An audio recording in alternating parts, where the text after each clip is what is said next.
Lūdzu, šodien pie manis mēs nopirkām jaunu suni, es gribu pārbaudīt, vai viņš kož vai nē. Okidoki, hondoki, kā sauc tavu jauno dogi? Es visu neteikšu, ka viņa vārds ir Džims. Viņš ir tāds gudrinieks, es viņam ielēju ūdeni kopā ar pienu, viņš ir pienu izdzer, bet ūdeni atstāja. Vai nu jūs esat gatavi stundai? Labrīt! Labrīt! Kas tad mums nav skolā? Pēterītis.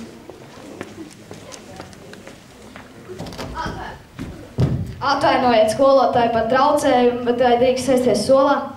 Jā.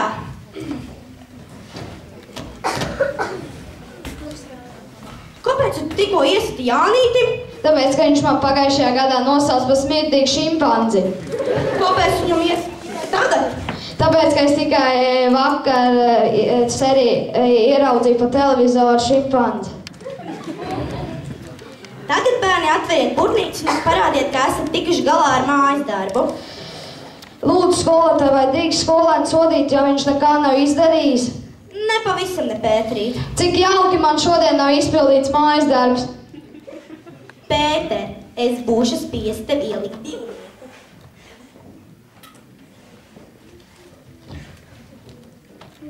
Redz, Pēterīt, tev viss būtu pareizi. Tikai uzdomāt, to es sajaucu darbību kārtību. Vai tagad saproti, ka tavā risinājumā radusies kļūda?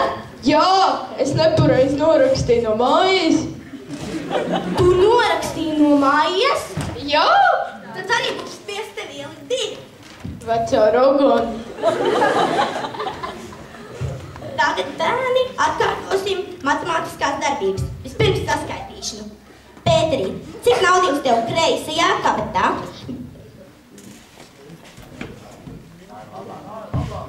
28 santīmi. Tagad iedomājies, ka tu tajā vēl ieliec 22 santīmus. Nu, cik tev naudiņas tagad kopā? Tur nav ko domāt, labāk kabat man caura.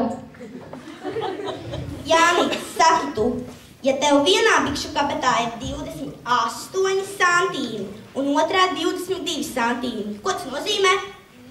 Kā es uzvilku citas biks. Bet cik tas būtu kopā? Veselu pudeli kolas. Pārreiz, Jānīt. Saki, cik tev brāļu? 1 un 1 māsa. Nekā skolotāji, viņš melo viņa māsu, teica, ka viņai esot 2 brāļi.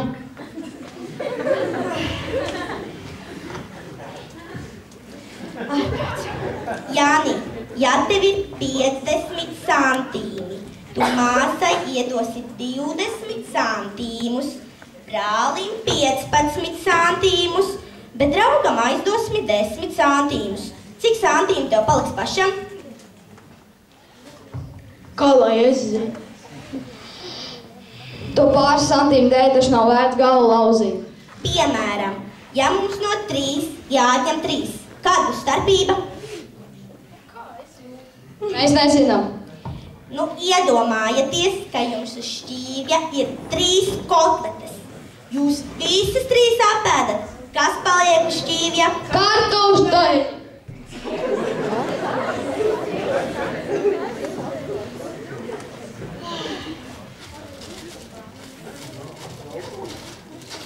Pēterī, kāpēc stundā ēd?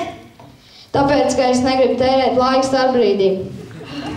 Vai tad tev tiešām nav gribas spēku pagaidīt, kamēr stunda beidzas? Ja būtu gribas spēki, es nemaz uz skolu nenāktu.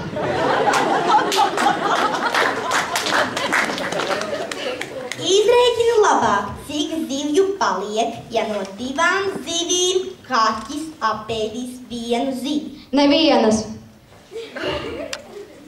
Es būšu spiest tev ielikt 2, Pēterīt. Nu jā, ka neviens, kurš kaķis būtu tāds muļs, kas apēst tikai 1 zivi un neapēst otru. Tad, kad tavs tētis ieraudzīs dienasgrāmatā 2, viņš noteikti nosirmos. Nenosirmos gan, viņa tēvam nemaz matu nav. Skolotāji, es atvainojos, bet es gribu uz toaleti, man pūsels pārplīsīs. Labi. Ai, mums Mums vispār neatliek laika atkārtot dalīšanu un reizināšanu. Uz nākamo stundu iemācāmies reizināšanu, atņemšanu no 1 līdz 10. Stundu beidzu.